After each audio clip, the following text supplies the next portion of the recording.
আসসালামু আলাইকুম রহমতুল্লাহ। সম্মানিত শ্রোতা মণ্ডলী, গত ক্লাসগুলোতে আমরা বালাগাতের পূর্ববর্তী যে ভিত্তি, যা না বুঝলে বালাগাত বোঝা যায় না, সেটা হচ্ছে ফাসাহাত। সেই ফাসাহাত নিয়ে আমরা আলোচনা করেছি। আজকের ক্লাসে আমরা মূলত বালাগাত ফাসাহাতের খোলাসা, মৌলিকভাবে বালাগাতের আর ফাসাহাতের মধ্যে পার্থক্য কি, এটা আলোচনা করব। এরপর ইনশাআল্লাহ আমরা বালাগাত নিয়ে আজকের আলোচনা করব, বালাগাতের মোকাদ্দমা সংক্রান্ত, ভূমিকা সংক্রান্ত। এরপর ইনশাআল্লাহ আমরা মূল বালাগাতে অর্থাৎ ইলমুল মাআনিতে প্রবেশ করব।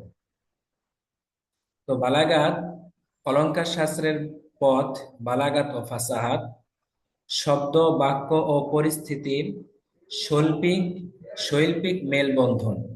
অর্থাৎ যেখানে শব্দ, বাক্য এবং পরিস্থিতি সবগুলোই শৈল্পিকভাবে একটা আরেকটার সাথে মিল থাকবে। কেউ বলতে পারবে না যে এই শব্দটা এখানে ব্যাখ্যাপ্য হয়েছে, এই বাক্যটা এখানে ব্যাখ্যাপ্য হয়েছে। এরকম যখন একটা বাক্য বা একটা কথা হবে, তখনই সেটা বালাগাত পূর্ণ হয়েছে বলে ধরা হবে। আচ্ছা, এক নজরে আমরা দেখে নেই বালাগাতের মৌলিক উদ্দেশ্য কি আর ফাসাহাতের মৌলিক উদ্দেশ্য কি। ফাসাহাত ভাষার স্বচ্ছতা ও ত্রুটিহীনতা। ভাষার স্বচ্ছতা ও ত্রুটিহীনতা। তো ফাসাহাতের মূল ফোকাস শব্দ ও বাক্যের ব্যাকরণিক এবং শ্রুতিমধুর শুদ্ধতা নিশ্চিত করা। অর্থাৎ শব্দ এবং বাক্যের মধ্যে ব্যাকরণগত যে ভুলগুলো হয় বা শ্রুতি মধুর হওয়া না হওয়ার দিক থেকে যে ভুলগুলো হয়, সেই ভুলগুলো নিয়ে যেই শাস্ত্রে আলোচনা করা হয় এবং যে শাস্ত্র শিখলে সেই ভুলগুলো থেকে বেঁচে থাকা যায়, সেটাই হলো ফাসাহাত। বালাগাত কি? বালাগাত হচ্ছে স্থান কাল পাত্র অনুযায়ী প্রয়োগ। তাহলে আর বালাগাতের মূল ফোকাস উদ্দিষ্ট ভাব ও মর্মে শ্রোতার অন্তরে পৌঁছে দেওয়া। অর্থাৎ যে উদ্দেশ্য আমার অথবা যে ভাব আমি বলতে চাচ্ছি, প্রকাশ করতে চাচ্ছি, সেই ভাবটা এমন ভাবে উপস্থাপন করা যেন শ্রোতার হৃদয় ছুঁয়ে যায়। তাহলে এখানে আমরা এক নজরে বালাগাত এবং ফাসাহাতের মূল ফোকাস এবং আলোচ্য বিষয়গুলো নিয়ে এসেছি। আবারও সংক্ষিপ্তভাবে বলে দিচ্ছি যে বালাগাত হলো ভাষার স্বচ্ছতা ও ত্রুটিহীনতা। অর্থাৎ ভাষার স্বচ্ছ হতে যা যা লাগবে, ত্রুটিহীন হতে হতে যা লাগবে, সেই বিষয়গুলো নিয়ে আলোচনা হয় ফাসাহাতে। বালাগাতে আলোচনা হয় স্থান কাল পাত্র অনুযায়ী প্রয়োগ। অর্থাৎ আমরা স্বচ্ছ ভাষা শিখলাম এবং ত্রুটিহীন ভাষা শিখলাম। এখন ত্রুটিহীন ভাষা তো যে কোনো জায়গায় বলে দিলেই হলো না। যেমন আমাদের সামনে উদাহরণ আসতেছে সামনে কিছু, সেগুলো থেকে আমরা আরো বিষয়গুলো স্পষ্টভাবে ক্লিয়ারলি বুঝতে পারবো। তো ভাষা শুধু স্বচ্ছহীন, স্বচ্ছ এবং ত্রুটিহীন হলেই হবে না, সেটা স্থান কাল পাত্র অনুযায়ী প্রয়োগও করতে হবে।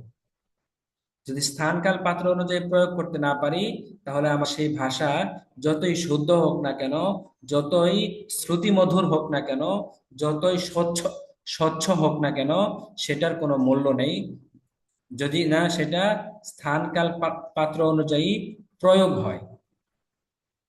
আচ্ছা, যেমন আমি আগে উদাহরণ দিয়েছিলাম যে বন্ধুকে গিয়ে বললাম, বন্ধু কিছু টাকা লাগবে, টাকা দে। এটা বন্ধুকে বলা যায়, কিন্তু আপনি আপনার বাবাকে গিয়ে তো এইভাবে বলতে পারবেন না যে বাবা কিছু টাকা লাগবে, টাকা দেন। বাবাকে গিয়ে বাবার টোনে আদবের সাথে বলতে হবে যে আব্বু আমার অমুক কাজ আছে, অমুক কাজের জন্য আমার কিছু টাকা দরকার, আপনার কাছে টাকা থাকলে একটু যদি দিতেন আমার খুব উপকার হতো। বাবার কাছে এইভাবে বিনয়ের সাথে আদবের সাথে বলতে হয়। তো বন্ধুর সাথে আমি যে কথাটা বললাম যে এই দোস্ত, দে আমাকে 10,000 টাকা দে, এটা ব্যাকরণগত ভাবে ভুল নয়, তেমনি ভাবে এখানে কোনো শ্রুতি কটুও নেই, কোনো কিছুই নেই। কিন্তু হুবহু একই কথা যদি আমি বাবার কাছে বলতে যাই, তখন কিন্তু এটা সকল জ্ঞানী, সকল বিবেকবান লোকই ভুল বলবে। কারণ হলো যা কথাটা ত্রুটিহীন হলেও, স্বচ্ছ হলেও স্থান কাল পাত্র অনুযায়ী হয় না, অর্থাৎ পাত্র অনুযায়ী হয়নি। বাবার সামনে যেভাবে বলা দরকার ছিল সেভাবে বলা হয়। তাহলে এটাই হলো ফাসাহাত এবং বালাগাতের মূল ফোকাস। আশা করি বিষয়গুলো ক্লিয়ার হয়েছে।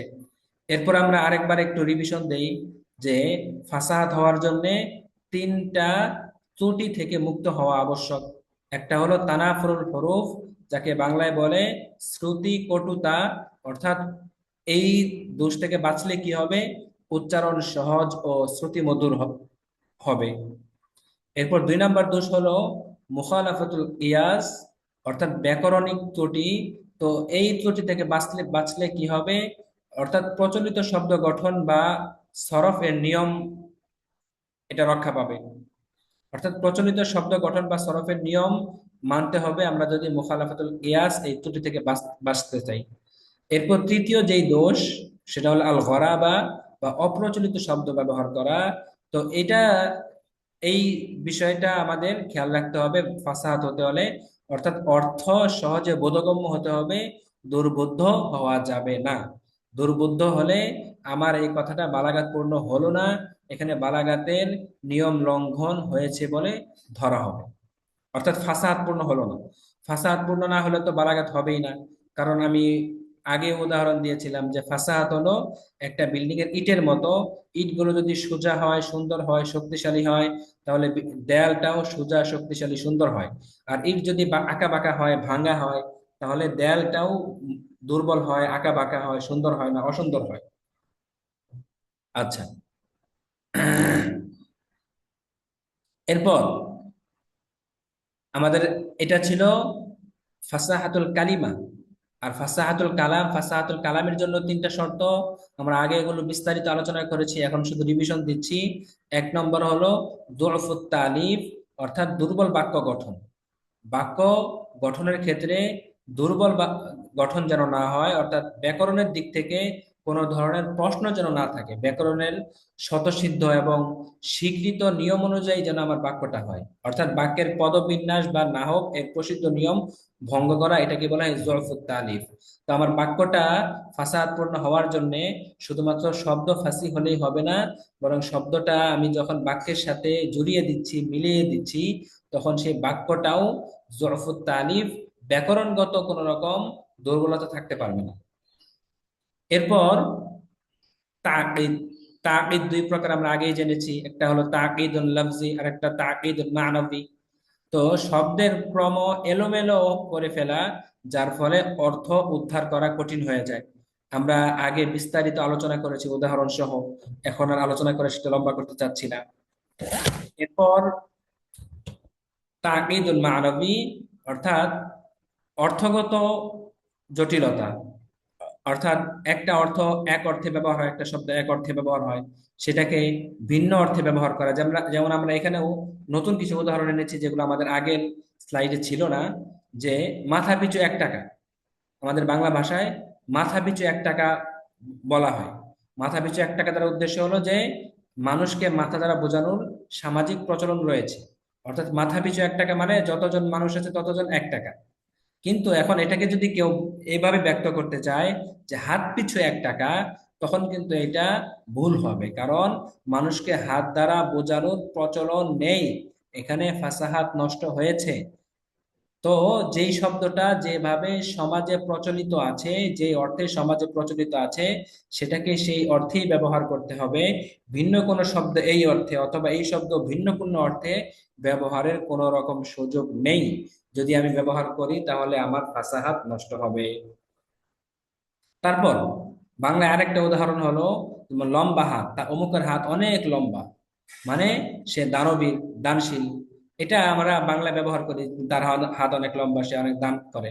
কিন্তু এখন যদি তার হাত হাত অনেক লম্বা দ্বারা বোঝানো হয় যে সে মারপিটকারী, সে অনেক শক্তিশালী, সে মানে সবাইকে মারতে পারে বা সবাইকে মারে, বা তার সাথে কেউ পারে না, তো এরকম হলে তখন কিন্তু এখানে ফাসাহাত থাকবে না, এই বাক্যের মধ্যে ফাসাহাত থাকবে না, বরং এটা, এই বাক্যটা গাইরে ফাসি হবে।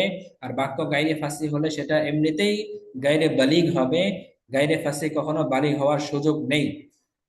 তার মানে লম্বা হাত দ্বারা আমরা বুঝাই যে সে দানশীল, কিন্তু এটা দিয়ে কেউ যদি বোঝাতে চায় সে মারপিট করে, তাহলে কিন্তু হবে না। তবে কিছু কিছু অঞ্চলে এটার প্রচলন আছে যদিও, যেমন আমার যে গ্রাম, আমার গ্রাম্য ভাষায় আমি ছোটবেলায়, মানে আমার একটা অভ্যাস ছিল, আমি সবাইকে মারতাম, ছোট বড় সবাইকে। একটা বদ অভ্যাস ছিল। এই জন্য সবাই বলতো আমার হাত অনেক লম্বা। তো এখানে এটা একটা নির্দিষ্ট গ্রামে বা নির্দিষ্ট অঞ্চলে এই শব্দটা লম্বা হাত দ্বারা মারপিটকারী বোঝাতে পারে, কিন্তু বাংলা ভাষায় মূলত এটা বোঝানো হয় না। অতএব আমি ওই এলাকায় গিয়ে আমি যদি এই ভাষা ব্যবহার করি যে তার হাত অনেক লম্বা, দ্বারা উদ্দেশ্য হলো সে সবাইকে মারে, যেমন আমার এলাকায়, তাহলে সমস্যা নেই। কিন্তু কিন্তু আমি বই লেখার সময় বা কোনো টক শোতে বক্তব্য দেওয়ার সময় যদি আমি লম্বা হাত দ্বারা বোঝাই মারপিটকারী, তখন কিন্তু হবে না, কারণ সারা বাংলার মানুষ লম্বা হাত দ্বারা মারপিটকারী বোঝে না। এটা শুধুমাত্র নির্দিষ্ট একটা এলাকার লোকেরা বোঝে। আশা করি বিষয়টা আরো ক্লিয়ার হয়েছে। ইনশাআল্লাহ এরপরও কোনো প্রশ্ন থাকলে আমাদের সাপোর্ট ক্লাস আছে, সেখানে প্রশ্ন করতে পারবেন ইনশাআল্লাহ। আসসালামু আলাইকুম রহমতুল্লাহ।